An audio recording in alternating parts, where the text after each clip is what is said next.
Hello, hello, hello, hello. My name is Lisa Snyder. Thank you so much for joining us live today. I'm so excited because I have a beautiful special guest with me today, Carla Kaufman Sloan. I met Carla through this beautiful book, Gathering at the Doorway, that was curated by Camille Dan. And it has just been an amazing journey of all these wonderful, amazing people I have met as a result of this labor of love that Camille brought together.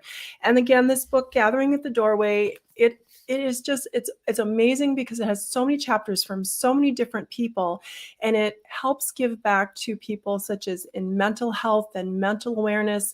And you can get this book on Amazon. So again, thank you, Camille, for including me in the chapter, because as a result, I've met wonderful people, including our guest Carla, who wrote a chapter in that book as well. So thank you for everyone who's joining us live. And for those of you who are watching the recording at a future time or date, welcome. And we truly appreciate you joining us here today. Okay, hi Trudy, and I saw Isabel and I saw Laura.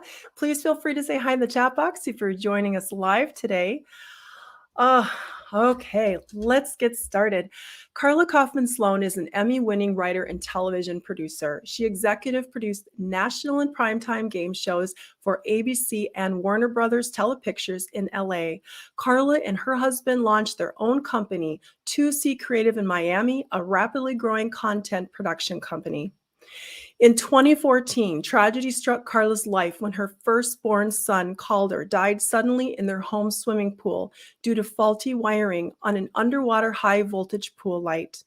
The Sloan family went on to change legislation around this type of lighting in the state of Florida and co-founded Caleb and Calder Sloan's Awesome Foundation to help other children in need, prioritizing kids who have suffered the loss of a parent or sibling. Carla, her husband, and youngest son Caleb were featured on the NBC TV show The Kelly Clarkson Show in June of 2021. All the links to the foundation, Carla's social media, and the Kelly Clarkson Show video are listed in the description field of this video. It is my honor to welcome Carla Kaufman Sloan to our live. Hello, Carla. How are you? I felt like, wow, what a great intro. Can you travel with me? There's more that I could have said. Your background is just amazing. And it's just, I read your background and I see the experiences that you've had and the places you have gone and the things that you have done. And your world and my world would have most likely never have intersected had it not been for this book. Again, I'll show this for you that are joining. Gathering at the Doorway, and that is how I met. Yay! We both have our copies. And Carla, you actually reached out to me first. You had made a comment. You'd read my chapter. I think it was last fall, and you made a comment and you said you were curious about what I did, and then I read your chapter, and I understand that's the foreword to a book that you were writing. And before we deep dive into some of this other stuff, I would really like for you to introduce Calder to those of us that are watching live and who will be watching us. I would really love to learn and hear a little bit more about Calder, your son.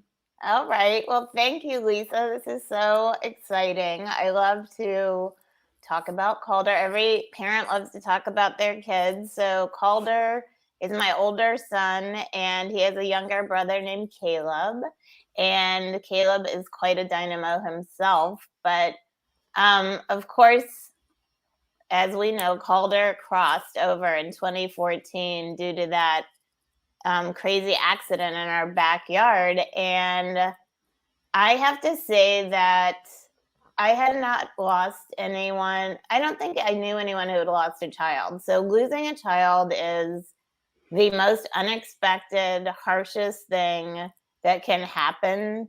And it definitely was to me. I mean, there's thousands since I've gone through this. I've met thousands of parents who've also lost children. It's hard to believe. But, it was a beautiful spring day. It was the first day of spring break. My husband and I were like, let's go to our friend's birthday party. We'll be back in 2 hours. And unbeknownst to us, we had a high voltage pool light in our backyard. and the boys were swimming and they had friends over, and Calder was such an athlete and such a great swimmer that he was like racing a friend, and he got to the pool light first, and when he touched it, it just threw him out of the pool, and there was no bringing him back. I'm so sorry. I am so yeah. sorry. Yes, it was definitely the worst day of my life. And as we know from going through things like this, days like that change you, and you either rise up or you submit. And I honestly thought I was going to submit to the grief because I don't know that anything had prepared me for it. I'm a blessed person. I grew up in a wonderful family. I have loving parents who are still with us, thank God. And I just didn't know how to navigate that world. It was such a shock. So I honestly believe, Lisa, that Calder was the one pulling me along through the grief and like trying to get me to wake up and realize there was more to life than this earthly existence, that this is a school and that we're here to learn things, that he came here for me. And I can't tell you how far away from that concept I was in the beginning.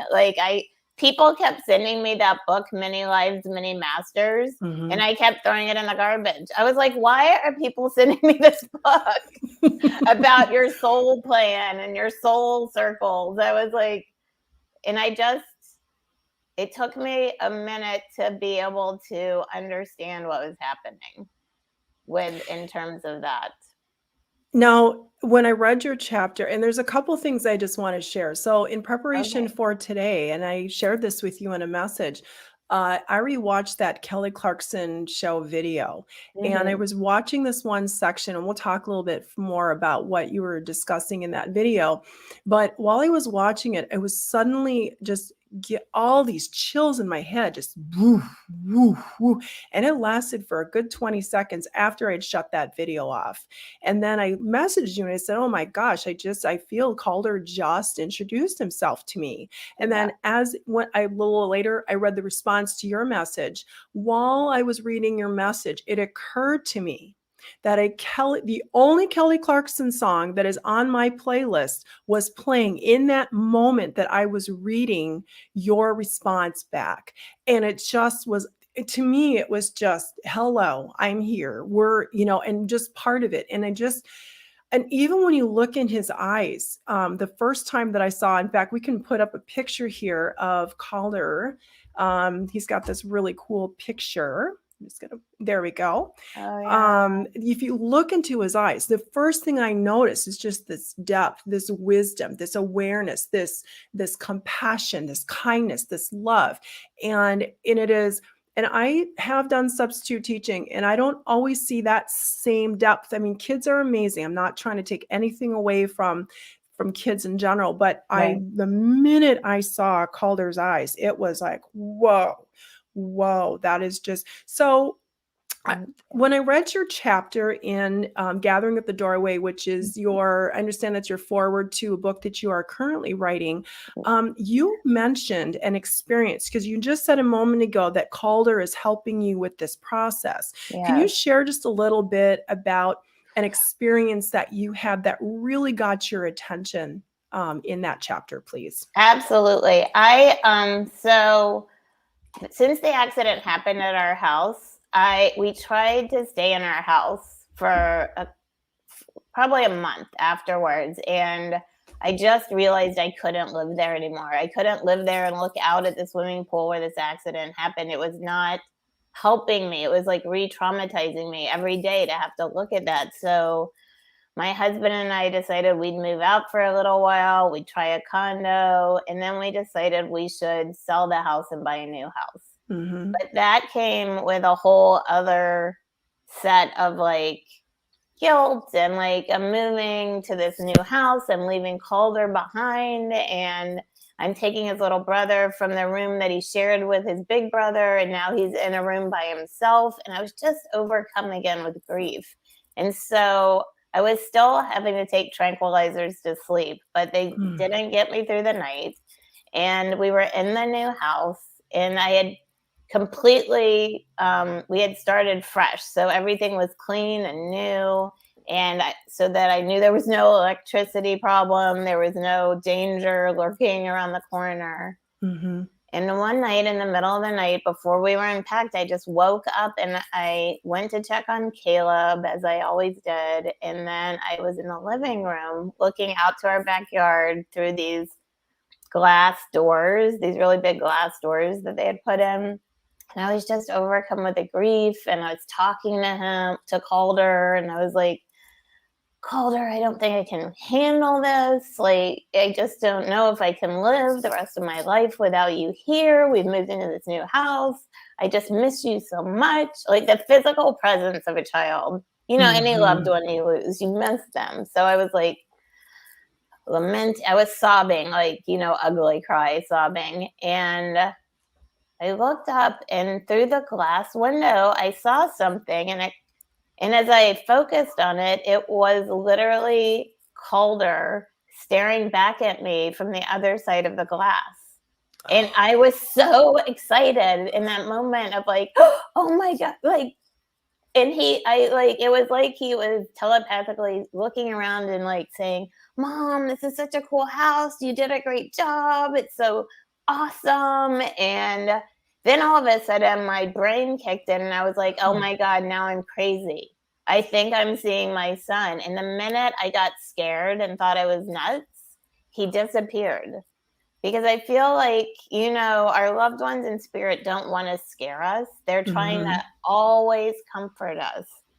And then I sat there until the sun rose, just thinking about everything I had been through and all the different kinds of signs I had gotten. And I had been led to this reading with a medium. And I felt like Calder coming in that moment was saying to me, like, you're gonna make it. You're gonna be okay. And this is just the beginning. And it was like, from then on, I just kept getting signs and confirmation. And I was look, my background, Lisa. I'm a television producer. Like, I've heard so many stories. I worked on Judge Judy for years. So I've talked to many people who want to manipulate you into believing their side of the story. And I was like, I really wanted to believe, but I couldn't wrap my head around it. So I swear he took me down this path of step after step of meeting people, mediums, spiritualists, people like you, Camille.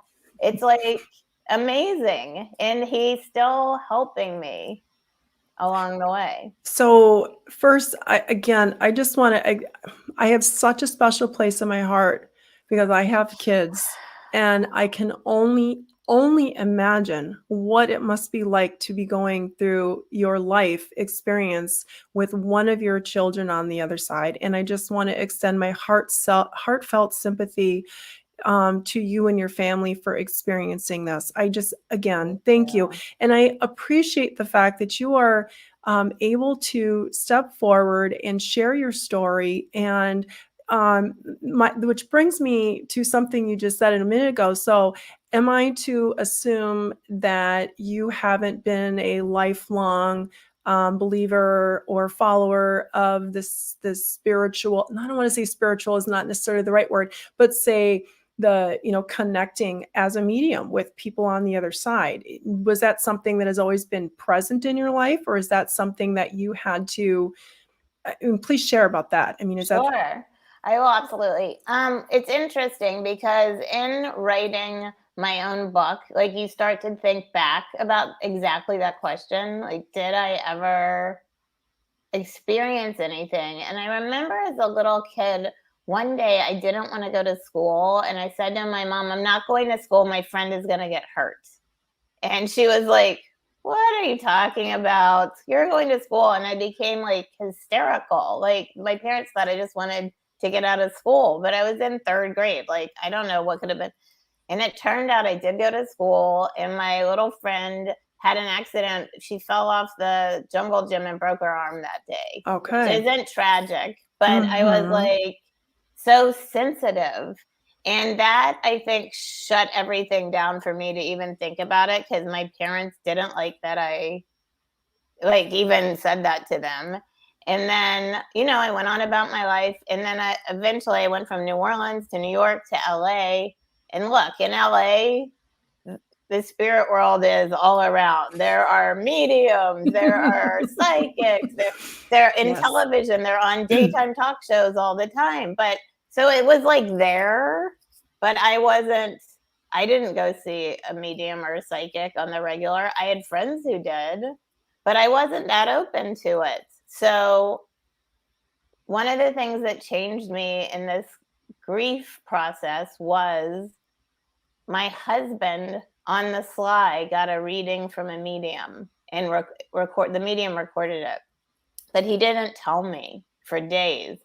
And then he finally played the recording for me, because he was like, I just can't watch you walk into walls crying all day and acting like this, and I just wanted to share this with you.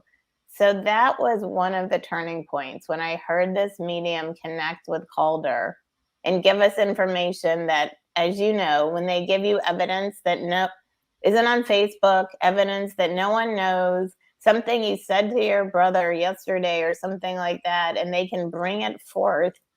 I was like, what? It just changed my trajectory. And not only did I get comfort from that, but eventually I became someone who wanted to be able to do it.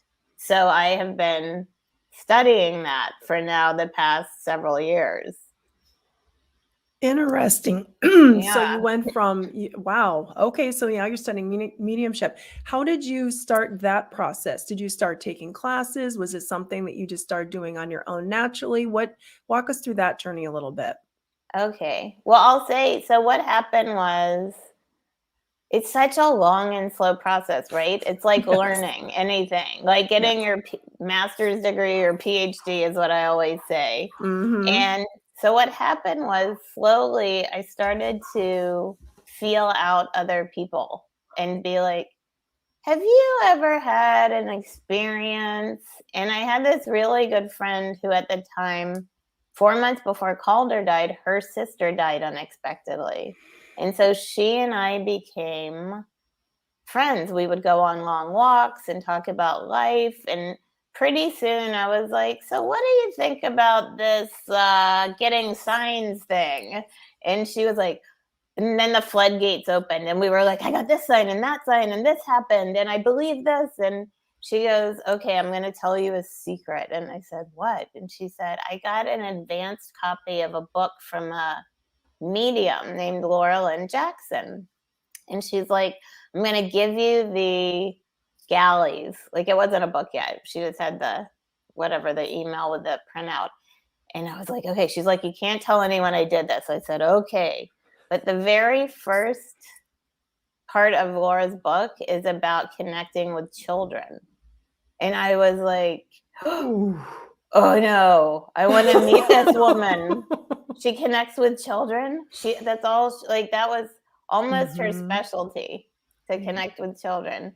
So then I said to my friend, I'm going to meet her. I'm going to get a reading with her. And she's like, you can't meet her. She's with this big agency, and she's like, this book is coming out. It's going to be huge, which it ended up being a New York Times bestseller called Wow. The Light Between Us. Okay. And I was still half in. We still have a TV production company, but at the time we were definitely still doing a lot of shows. And I was like, this would be a great show. We could interview her. We could create something around her. But truly, I wanted a reading, is what I wanted, right? Right.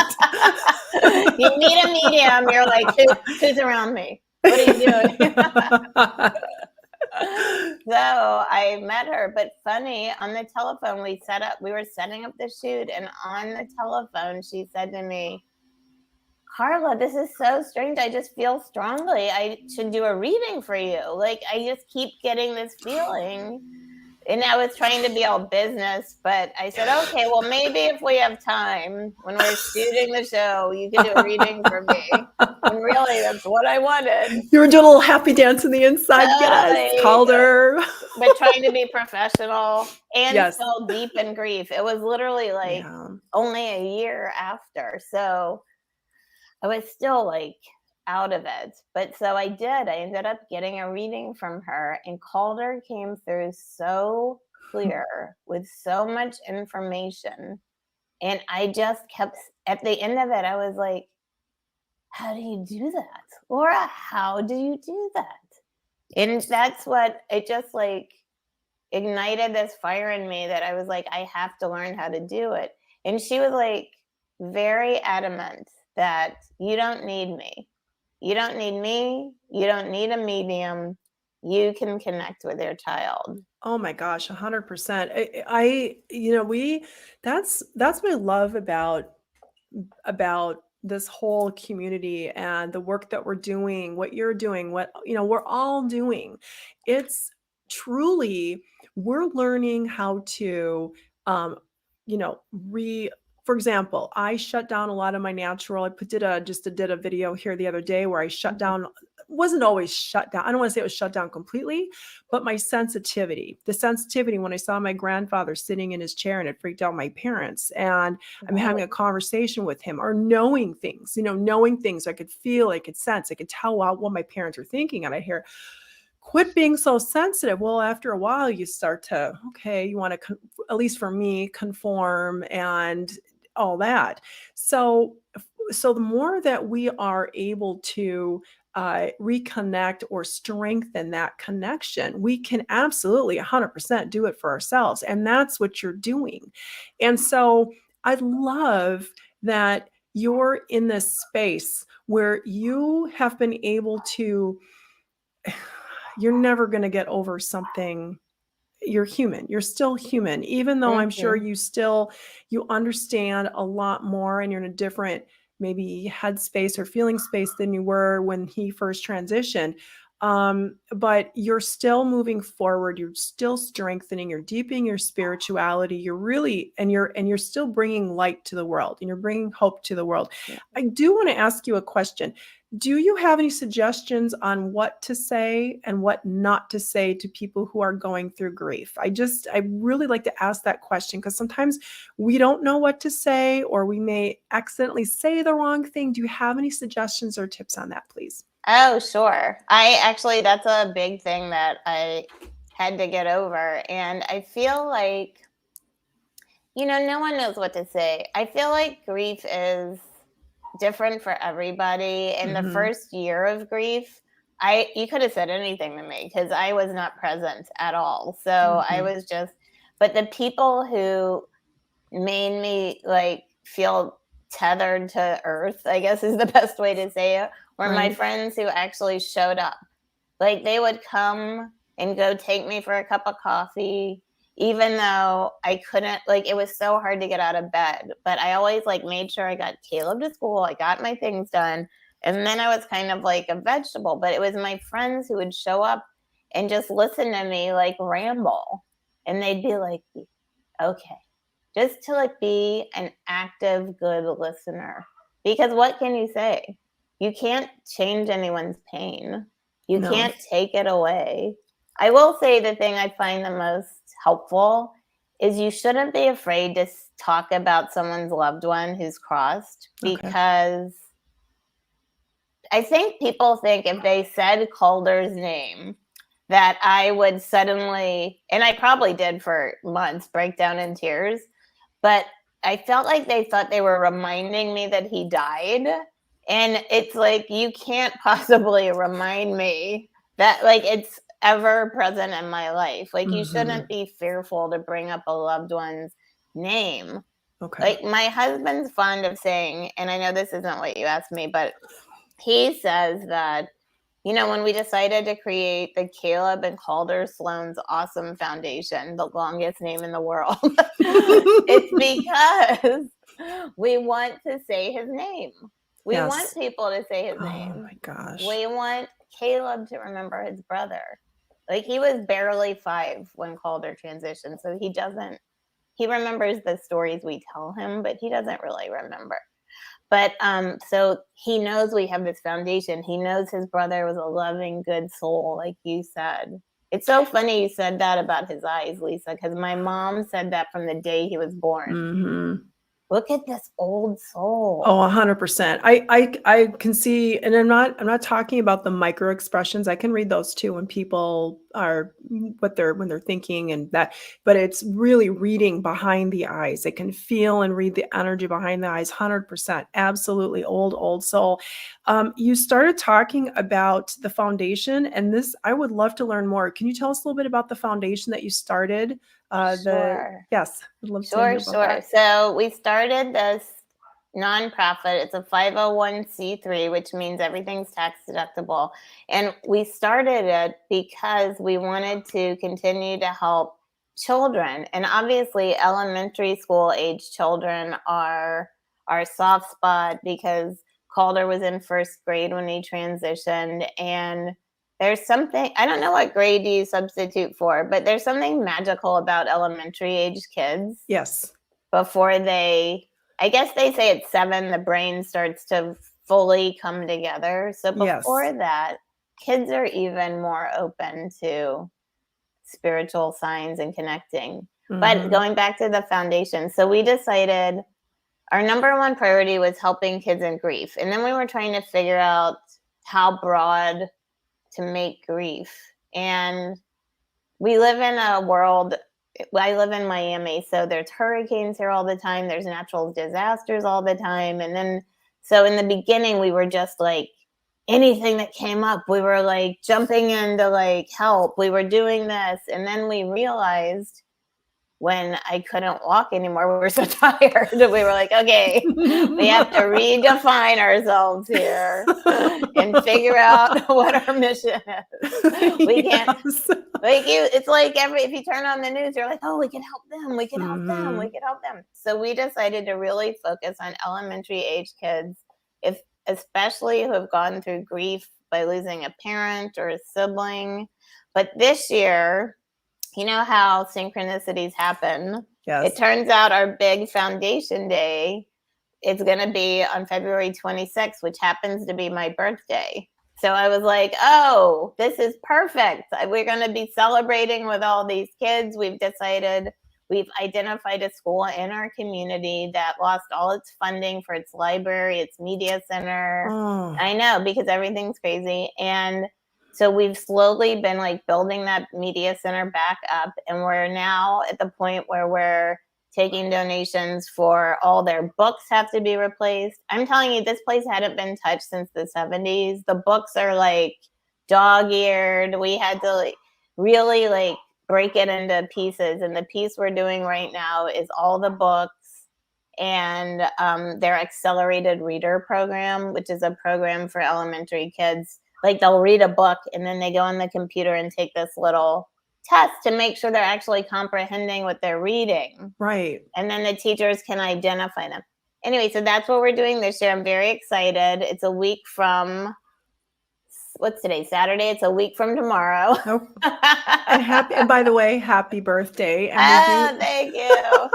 and we do have, if everyone wants to look at the slide here, we do have some information about how you can contribute. Can you just share with us briefly about this, please? Sure. So this is exactly what I was just talking about for the elementary school, W.J. Bryan Elementary, which is here in North Miami, literally blocks away from my home. And you can go on our website, ccawesomefoundation.org, and any donation goes direct, because we're such a small organization, we have no overhead. It's me, my husband, and then volunteers from our community. So the money goes directly to what we're doing. So this time we're buying books. We're buying like a couple of pieces of furniture for the library. We've already repainted it because we did that in our last big push. And we're going to be there and we're going to have volunteers actually having to pull every single book off the shelf and look at it, make sure if it's in decent condition or not, and replace it with clean, new modern books that are from the 70s. Or, I mean, there are some good books from the 70s. I'm not Right. just saying the 70s. But you Hey know what now. I mean. I do. I do know what you mean. I just there's one more thing I would like to touch up on here, Carla. I could literally just talk to you for a whole nother hour about this. There's two things that I want to touch on. Okay. The first is that you had shared with me when we were preparing for this that there was a website that you could join for people who want to practice mediumship, or what was that? Could you remind me what that website was Sure. again? So there's this amazing website called Very Soul, VERYSOUL, and it's Okay. for practicing mediums. Okay. So if you feel like you've gotten strong enough in your mediumship skills that you want to practice one-on-one with someone else, it's other mediums you can practice with. And it's an amazing website. You can sign up. And what they do is they put you in the system and you like put the times you're available. This is so great for someone like me who cannot keep a time management schedule going. And they literally, someone finds your name or they're drawn to your name, they click on it, and the website sends out a Zoom link to you, the medium, and the other medium. Now, after you've been doing it for a while, if you feel like you're really getting good, you can ask people to recommend you for the starter program. Okay. And this is good for anyone watching who just wants a reading. Like if you just want a reading, you can also go to Very Soul and be like, I'm not a medium. I just want a reading. I'm in grief, or I'm just curious. And then they put all those people in a category, and then you can just sign up with a medium to get a reading for free. It's all free. Wow. So that's VERYSOUL.com. Did I get that right? Yes, Okay. that's it. And you Very know what? soul. Go ahead. I'm sorry. Oh, I'm sorry to cut you No, off. no, go Do you ahead. know, is it Suzanne Giesman? Are you familiar with that Yes. medium? Yes. So Yes. she, I guess, was a consultant on it, or maybe the woman who started it, Sally Hawk, actually took Suzanne's class and was inspired to create this to get Okay. like as many people readings as we can. So I felt Wow. like that was great because I don't feel like, we didn't finish my mediumship journey, but I don't feel at this point in my life I want to charge people for readings. I feel like I want to give back the way I was given when I was in my deep grief. And I was like, okay, there is some truth to this. Okay, my son can still communicate with me and help people to get through that little, step by step grieving process. And so it's a great way for me to do that now because I now do starter only. I've stopped swapping with other mediums and just do the people who want a reading. Can you share an example of how you knew that when you started doing mediumship that it was actually real? Do you have an example that you could share with us? Like you are like, "Oh my gosh, this is actually happening. This is actually real. I can connect." Do you have a story you can share with us? Sure. Okay. That's so funny because I still have days where I'm like, is this real? And then I have my books. I like keep notebooks of all my readings. Oops, which way does the camera go? And so I can go back in and remind myself. And the great thing Mhm. about Very Soul is they also give you a review at the end. So they put in pieces of evidence that you brought through. So you can go back and be like, yeah, how could I have possibly known this person lost their husband? And I knew that every time they took a walk, she would put her arm through his arm and then start laughing because he didn't like public displays of affection. And I'm like, how would I know that? Because this is real. This is actually someone downloading that information to me so I can share it with their loved one. And Do it's you not, I'm sorry, go ahead. I was just going to say, it's nothing to do. What the hardest part for me is to not analytically think about it while it's happening, right? Mhm. Wait, what? Just like it's that being in the flow of being able to say it. Like professional mediums are probably like, yeah, that's how it works. But when you're first learning, you're like, oh, like literally say exactly what they're showing you. You're linking your arm through his arm. That was the thing we did all the time that made him like, that's when you know you've done it right, or you've gotten the information correct. And it's the best feeling. Do you think you would have been on this journey had Calder still been here on this plane with us? No. I would have Okay. never even thought about it. I mean, you never say never, but I Right. think I was just so wrapped up in like, I, it's Lisa, you're just making me think of this. I was so wrapped up in being a good mom and doing everything right. Mhm. I would have never thought, maybe I should develop my meditation practice and get in touch with my spiritual side. I was just too busy running around like a chicken with my head cut off and like doing and doing and doing. And, I think a lot of us at some point in our life have some moment that Mhm. just changes their trajectory. And this was definitely mine. It was a big one. Hmm. I would like to share just one final picture, and I appreciate your time so much, Carla. Thank you so much. Oh my gosh, There's my another pleasure. picture that we have of Calder, and he's Hmm. holding. Well, I'll have you share what this picture is about, please. This is this is literally one of my favorite pictures of Calder. And this was from his first grade class. And this is him holding his self portrait that he did in art class, which in kindergarten and first grade, a lot of times they have the kids do their self portrait. And it gives you a lot of information about the child in addition to Mhm. creating their own skills. So I will tell you, the year before, he did the same thing in kindergarten and he brought home his self portrait and he was so hard on himself. This little 5.5-year-old, mommy, it's not good. This isn't what I was trying to draw.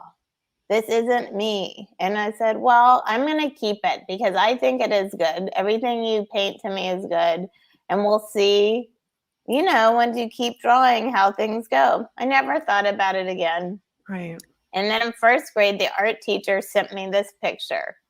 And look how proud Calder is that he was Oh, able to draw this picture. I'm getting chills. I'm literally getting chills all over right now. I can just feel that energetic connection. Yes, so much pride, so much love, so much joy. Yes. Yeah, I love that you feel that. And so then somehow my friend and Chris's friend took this picture and this drawing and he took it golfing with him. He put it in his golf bag. Okay. And he told us he was doing that. It's still the first year and we're like, okay. And so he happened to be golfing with he had a celebrity friend or something and they were like Mhm. asked him about the picture and then the picture started getting passed around from celebrity to celebrity and different people would take Calder's drawing and hold it up and be like this and like giving tribute to Calder and the innocence of a happy child and the Mm. joy. And then my other friend, Dana, said the caption under it should be adventure, laughter, kindness, because Calder was the kindest kid. He loved an adventure, and we all laughed so much. Mhm. And that became the logo for our foundation and our catchphrase because that's the best part of life: adventure, laughter, and kindness. Oh, And it became just like this crazy somehow it ended up in Times Square on that big jumbotron. I Like can't even. it's it's just Seriously, how does this happen? I'm like, how does this happen? I know. And it was just like I feel like our community came around us and people just got the Yes. story got passed around and it was so we were very humbled by the amount of love that came out of such a horrific time. That if you go to, for those of you watching this recording or who are live, if you go to the link in the description field that will take you to the TV show, Kelly Clarkson's TV show, you can see some of the pictures of celebrities that are holding Mr. Awesome. And it's just, your story is just, it's so rich. It's so rich, and it just touches so many facets. It's like you're this busy executive, and you're a busy mom and a wife, and you have this business, and then you have this unforeseeable tragedy that literally changes the course of your life. And the fact that you are able to give back, you're able to turn this into light, you're able to take this experience, and I'm not saying, of course, we all have these moments of grief, but you're still able to put one foot in front of the other, and you're able to share the light, you're able to spread the love, and you're still able to be of service to one another. And you are an example. You and your family are examples. And I saw your son's video yesterday. That's so cool. Caleb singing, and you're bringing joy to this world in spite of this grief place that you've had. And I truly appreciate the fact that you have joined us here today. And so this might be tacky, but do you by any chance have your Emmy available that we can we can see that? I want to see it. Oh my gosh. Well, first I'm going to say I appreciate you, Lisa. I don't know, the first time I heard your voice channeling the ancients, I was like, thank you. I love her. I'm going to be friends with her. She doesn't know it yet, but I'm going to do it. And I will tell you this. I don't carry my Emmy around with me, but no, I know, because I'm in the process of writing this book, I put it on my desk as a reminder to myself of strength and that I am a good writer, because you have those moments when you're alone in your room writing. So there it is. Oh, wait a second. I want to see it. And by the way, everybody, I did let her know that I was going to ask her to share this, so she knew she had it prepared. I know. That is so flippin' But I'm cool. still embarrassed. But still. I'm sorry. I didn't want to embarrass you, but it's like, yeah, I've got an Emmy sitting around on my desk, I mean, I just think that's so cool. But it just shows everybody, please know that it doesn't matter what your background is. It doesn't matter where your life has led you. It doesn't matter if you have been working with the most, the famous people, or you're working as a school teacher or the electrician. It doesn't matter. We are all here to be of service to one another. We all have our experiences, our challenges, and the fact that we can still show up and we can still be the best possible version of ourselves. And when we think about that, our time on earth literally is a blink of an eye. So I don't know about you, but when it's my turn to go to the other side, I think about this. I want to look back and say, I did everything I possibly could to the best of my ability to be of service and to spread the love and the light and the joy. And Carla, I want to thank you so much for joining us here today. I so appreciate you. Again, if you would like to learn more about the foundation, or follow Carla on social media, all the links and the Kelly Clarkson video from her show, all those links are in the description field of this video.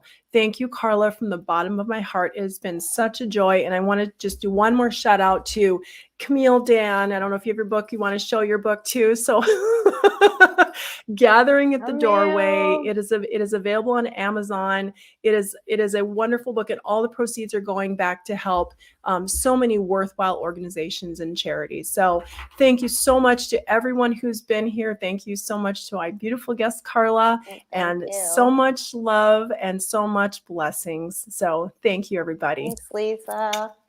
Bye-bye. Bye.